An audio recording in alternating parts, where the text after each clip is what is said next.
Howdy, this is Mackenzie Franklin from SideGame LLC here in Colorado Springs, Colorado. Today coming at you with a Patreon selected video. These are the top 10 board game expansions that I do not want to play with. So save your money, skip out on these expansions, and just play that base game. If you have any interest in joining our Patreon and voting on future videos like this, please take a look at the links in the description of the video. If you haven't subscribed to the channel already, please make sure that you do. It is the best way to help us grow. Let's get started talking about some expansions that you can skip. Before we begin, I have a couple of honorable mentions for expansions that I will use sometimes, and there are definitely some redeeming factors about them. First one being for sale advisors. Now this adds an entire new phase of the game with a one-time auction mechanism. In addition, the cards that you'll be purchasing with your cash now are these advisor cards, which have attached special abilities. It's now divided into thirds, so you'll first be using your money to buy the advisors, then the advisors to get the houses, and then the houses to get your values. So it does increase that game time, it reduces the approachability of the game, but if you've played a lot of for sale, I can see you enjoying the Advisors expansion for some added difficulty and interesting abilities and powers. The next honorable mention are pretty much all of the expansions from Terraforming Mars, except for Prelude and Hellas and Elysium, the two-sided boards. You can pretty much skip out on all the others because I don't think the gameplay is that intriguing, and I think that it actually takes away and detracts from the core Terraforming Mars experience. That being said though, I do think that the expansions are awesome because they introduce new corporations and new project cards, which I think are really cool. And Turmoil actually has one of my favorite project cards of all time, the lawsuit card. I love this ability because you could threaten people with a lawsuit if they decide to steal your things. So some interesting and cool corporations and project cards in those expansions to Terraforming Mars. The next honorable mention is Project Elite, the Alien Rescue expansion. The reason I don't really like this one is because Project Elite has these awesome boards that you just simply open up and then gameplay is ready to go. I love that feature, but the Alien Ship Rescue has a piece by piece that you'll actually have to assemble board, and I don't really like that as much because it does stop the game from getting played if you're having to assemble the board. So we pretty much never use the board when we're playing with this expansion. However, it does add some cool things, which is why it's an honorable mention, and that's in the form of new bosses and a new alien type, the Flyers. I love these. They're a little bit of an added difficulty as they are going to be jumping over the other enemies, and they're pretty scary when they start getting closer. So I really like the Flyer aliens that they are included in the Alien Ship expansion for Project Elite. And the last honorable mention is for Bargain Quest Sunk Costs. In the core game of Bargain Quest, you're going to be doing a standard draft, where you'll have a hand of cards, you pick one, pass one. When you play with Sunk Costs, it's going to actually change the draft into a Colorado style, where you're having these pile drafts. So on your turn, instead of taking a card, you actually place cards onto these different boats. And then you can either place cards or you can take a boat and all the cards associated with it. And each of the boats has a special power that's tied to it. Now I think this is a great idea and it's really cool. However, I don't use this one very much because I really like the Black Market expansion for Bargain Quest and they don't really work that well together. In order to get Black Market cards, you have to pay some victory points and you will put them into your hand, but you still have to place them on the boat. So all those cool Black Market cards you're getting, the other players have a chance to take them before you will, and it just doesn't jive that well and people don't really use the Black Market when they're playing with Sunk Costs. So I don't really like combining these expansions, but I do think this expansion introduces some really cool ideas and some new cool cards and enemies. So those are all of the honorable mentions. Let's get started with the list with number 10. My number 10 goes to the Walrus expansion for Ice School. This has you playing as a little penguin and you're flicking your penguin around this ice school and you're trying to grab your fish from the different rooms. Or you play as the hall monitor penguin trying to catch everybody else. It's a great little system, simple dexterity game with a lot of cool flicking involved. Now the Walrus expansion has you actually setting up these walrus pieces onto the main game board. And if you hit one of the walrus, you get to take an extra turn.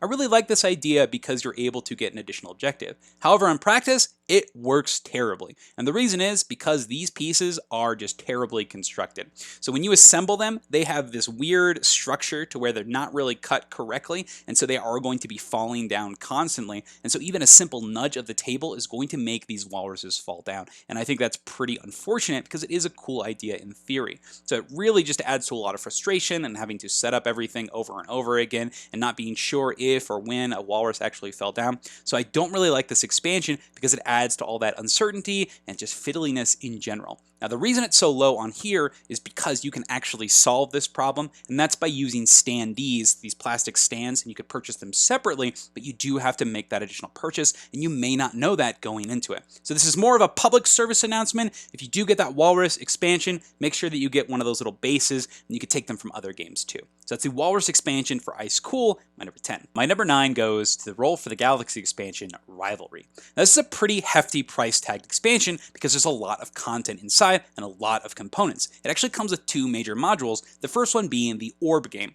The Orb is a really cool, customizable 3D die that you'll actually be rolling every turn, and you can interchange the faces. So it's got a cool engine-building form on this 6-sided die. I really like this part of the expansion. However, half of that price tag is allocated to the deal game, and I drastically dislike that portion.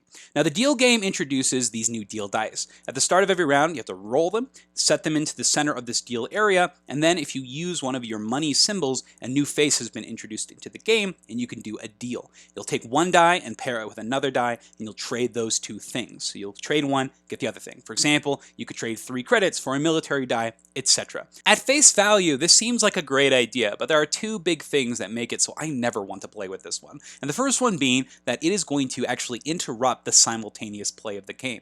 When you actually get to the deal phase, you stop and you will actually take turns in a specific turn order to resolve the deals, because it's first come, first serve on actually picking and pairing the dice. And the second thing that I don't really like about it is that every round, these faces on the dice are going to change, and so you have to remember to re-roll them, and then you're having to reanalyze these dice faces every single round and understand what your different trade-offs can be. There's a lot of different varied symbols on these, and a lot of additional icons that you're going to need to reference. This won't be as big of a deal if you've played it quite a bit, but I do think that the simultaneous play interruption is the biggest factor here that keeps me from wanting to play this one. So that's my number 9, the deal game from Roll for the Galaxy's Rivalry expansion. My number 8 goes to the Shadow Kingdoms of Valeria expansion, Rise of Titans. This is a modular expansion that was included in the Kickstarter edition, but does have additional ways to purchase it, whether it be on the Daily Magic Games site. You can also find it on Amazon. Now, the way that the expansion works is you can introduce any of these 4 mini expansions, and I think that 2 of them are pretty okay, and then I think that 2 are actually just straight up bad. And I'm going to talk about the 2 bad ones. The first one are the spell cards. Now, the spell cards are these little gray deck of cards, and they are double-sided, so they're multi-use, and they generally will have a way to generate resources on one side and then points on the other, but some of them just have 2 resource generation forms on them. Unfortunately, during our plays with the spell cards, we found that the more victory point generating cards you have in your hand, the more likely of a chance that you have to win.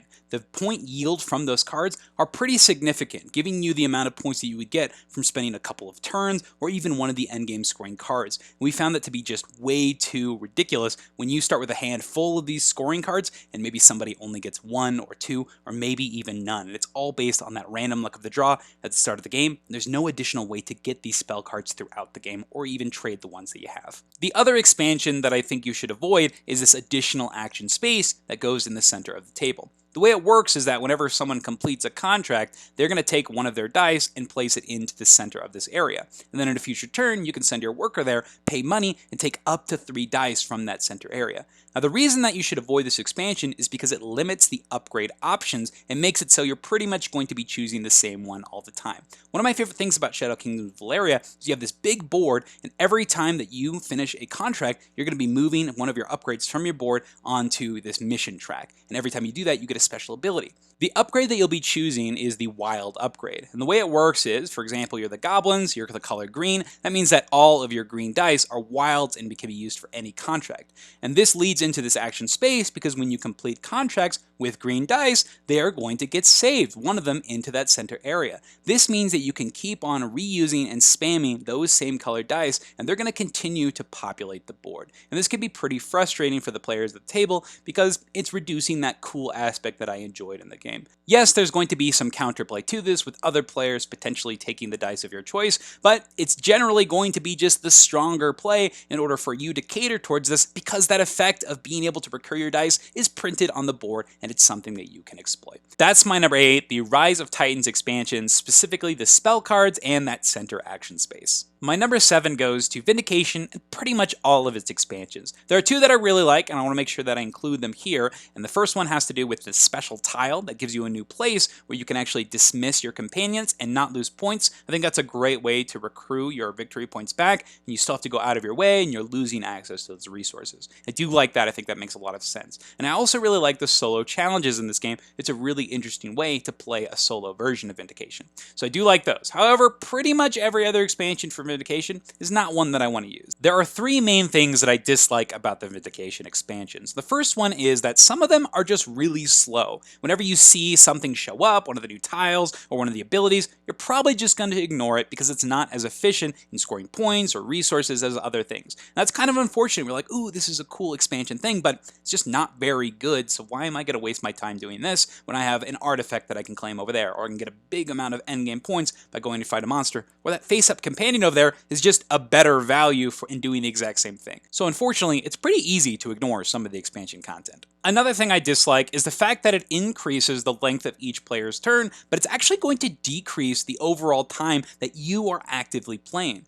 Some of the expansions will allow you additional actions that you can take on your turn, some will give you additional bonus effects that you can use, or will interrupt your turn by using different abilities or placing on different boards, collecting tokens. There's some component setup that you might have to perform, and I think that overall, this makes it so that I feel when I play this game that I am actually taking less turn, but the game itself is taking longer. And I find that extremely frustrating for a game that's supposed to have a nice brief pace with simple actions on your turn. Move, activate an ability, and then activate your location action.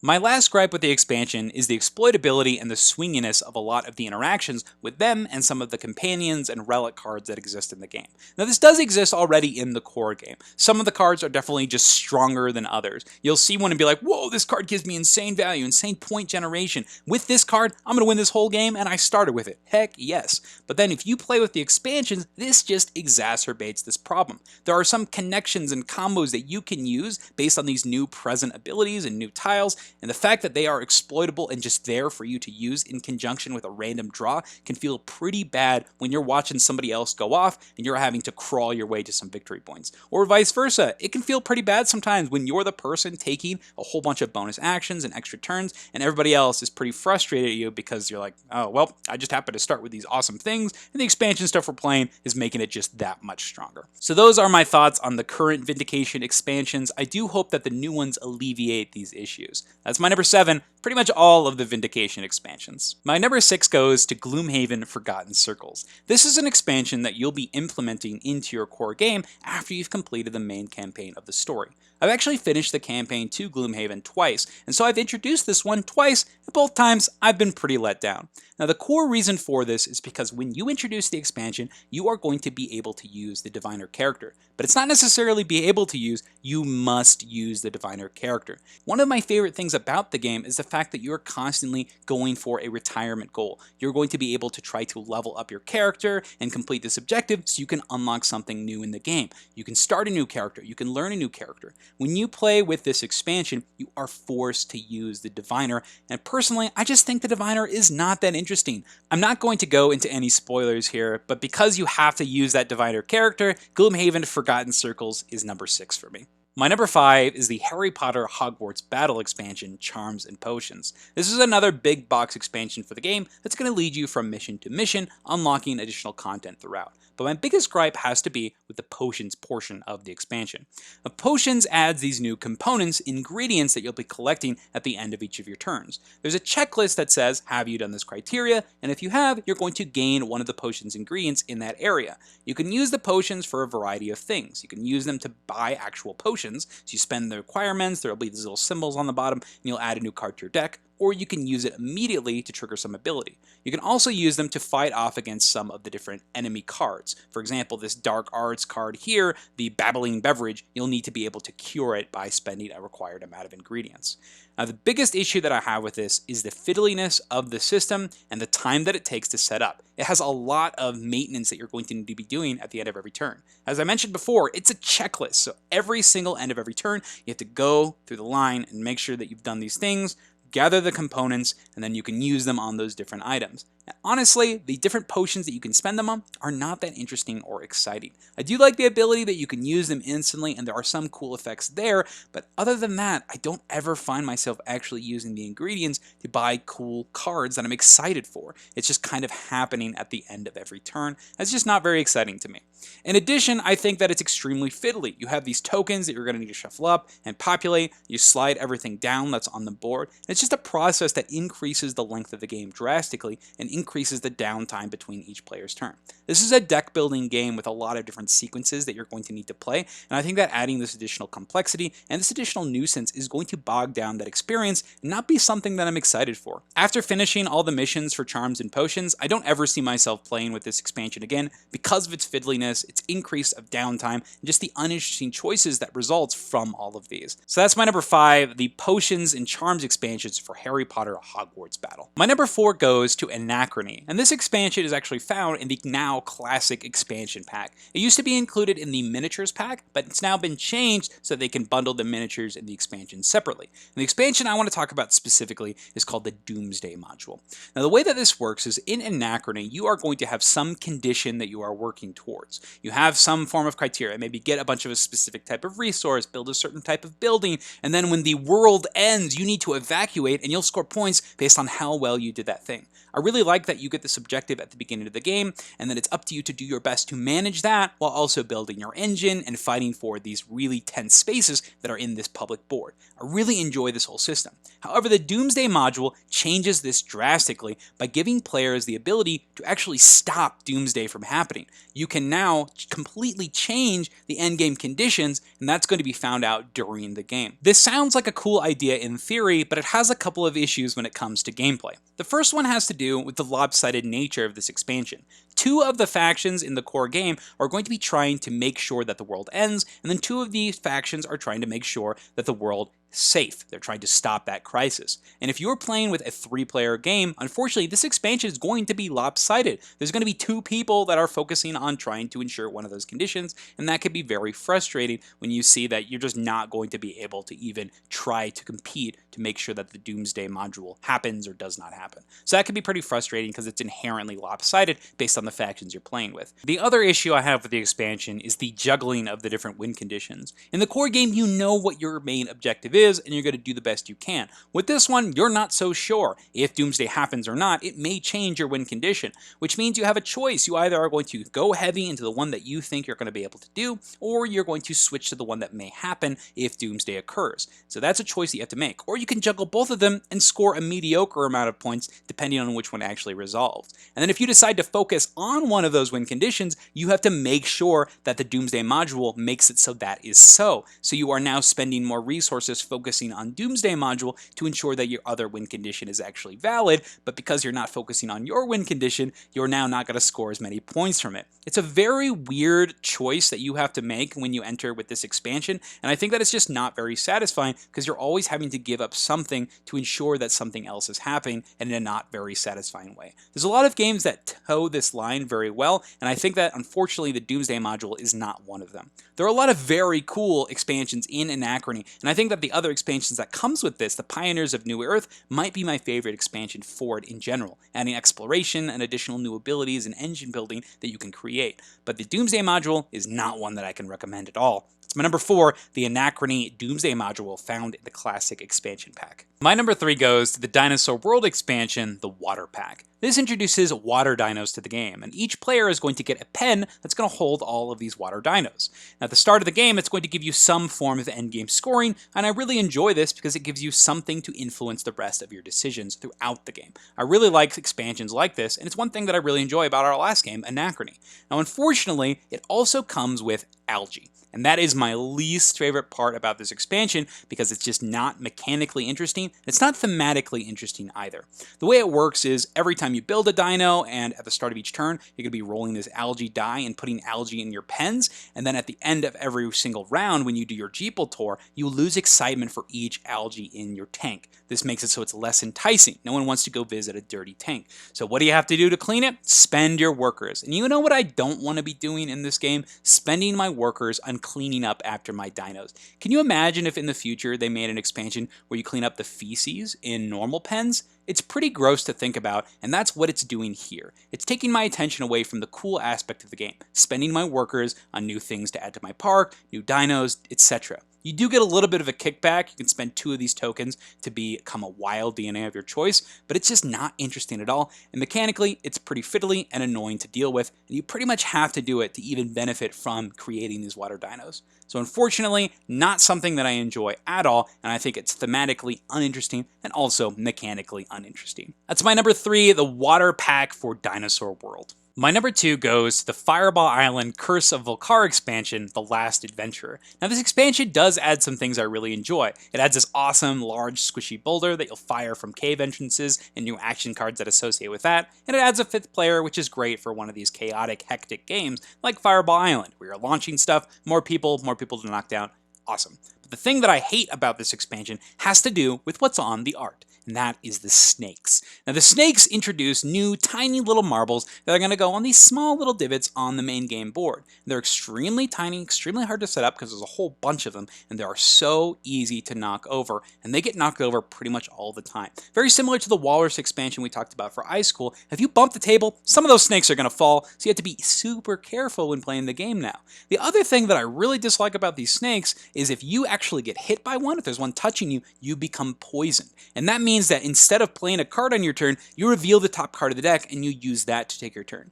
What's a great way to make a game not fun? You remove the player choice and player agency. Normally you didn't have that many. You pick the 2 from your hand, you could play one of those. Now you have to use a random one from the top of the deck. Your choice is now gone. You are going to reveal the card, move that many spaces. Very, very frustrating, and I think that's super unfortunate. And you're pretty much going to get hit by these snakes all the time because they get knocked down so frequently. So annoying to set up every single time because they do get knocked down all the time, pretty much every time that board shakes, and that's basically going to happen anytime a marble is dropped onto the board. Super fiddly, super annoying because it removes the player choice, and it's always happening. I really dislike the snakes, and I will never play with this expansion. That's my number 2, the snakes specifically from the Last Adventure expansion for Fireball Island, The Curse of Volcar. And my number 1 expansion that I never want to play with is actually for one of my favorite games ever, and the highest rated game on this entire list. This is Glenmore 2 Chronicles expansion, What Lurks Beneath. Now, this is a promo expansion, so you actually have to go out of your way to try to find this. And the theming is incredible on this. I love Nessie. That is so cool that you have a Nessie expansion. But one of the things I hate about this is it's such a waste of the theme. They ruined the Nessie expansion. How could you? And that has to do with the mechanics and how this is actually working in the game. Glenmore 2 Chronicles is a tile placement game that features so much player choice with how you are able to choose and assemble an engine build using the tiles around you. You'll be taking tiles from the central wheel, and it's one of those action mechanisms where you can go as much as you like on a path, take a tile, put it in front of you, and then perform some resource generation. And the biggest feature of the game is the Chronicles system, where you can plug and play these mini expansions. Most of those expansions increase your options and increase your choice, either adding push or luck, or interesting mechanisms and different paths for scoring that you can go down. I've played all of the Chronicles for Glenmore 2, and all of them have something interesting and cool to offer to the game. But this Nessie, What Lurks Beneath expansion is so out of place because instead of offering player choices, it's going to be giving you random events. Let's go ahead and read what Nessie's card says. Whenever you pass Nessie on your round tour, Nessie has a surprise for you in store. Sometimes she demands to be petted, fed, or bargained with, and if you comply, glory awaits you. So you're going to get 26 Nessie cards, a Nessie meeple, and then the rules cards here. Now the way it works is Nessie will stay on the board. Every time you pass Nessie, you are going to trigger a Nessie event for yourself. What Lurks Beneath is essentially just a random event deck. When you pass it, if you've done this certain thing that you cannot plan for, you get 10 or 15 points, which is significant. That's sometimes as much as people get during an entire scoring round in the early games. And this can happen quite a bit. You're going to be passing through Nessie, and you're just hoping that you get something that fits the current objectives that you've been working on. There's no way to plan for this. There's no way to choose any outcome for this, and everyone is going to generally be getting the same amount of Nessie cards because it's stuck on a fixed location on the board, and you trigger it every time you pass it. And that is why I really dislike it. It is so out of place with the way that it's a non-choice. It's so random in what it can give you, and the impact of what it gives you is pretty significant, whether it be an extreme amount of resources, points, and it's very frustrating when someone gets a lot of things and you get nothing, and it can feel really bad when you get a lot of things and someone else gets nothing, and you've not earned this at all. There's no reason that you did this, it just happened to you.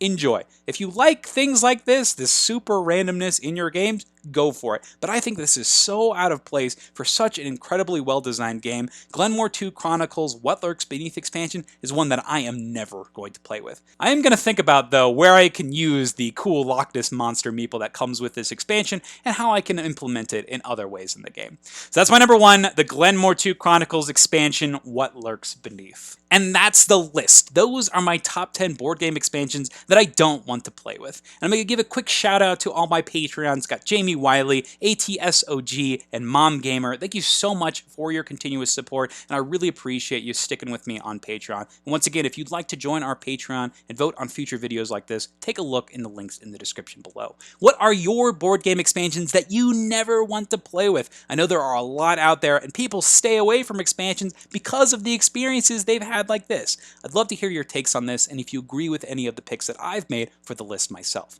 Thank you so much for watching SideGame Strong.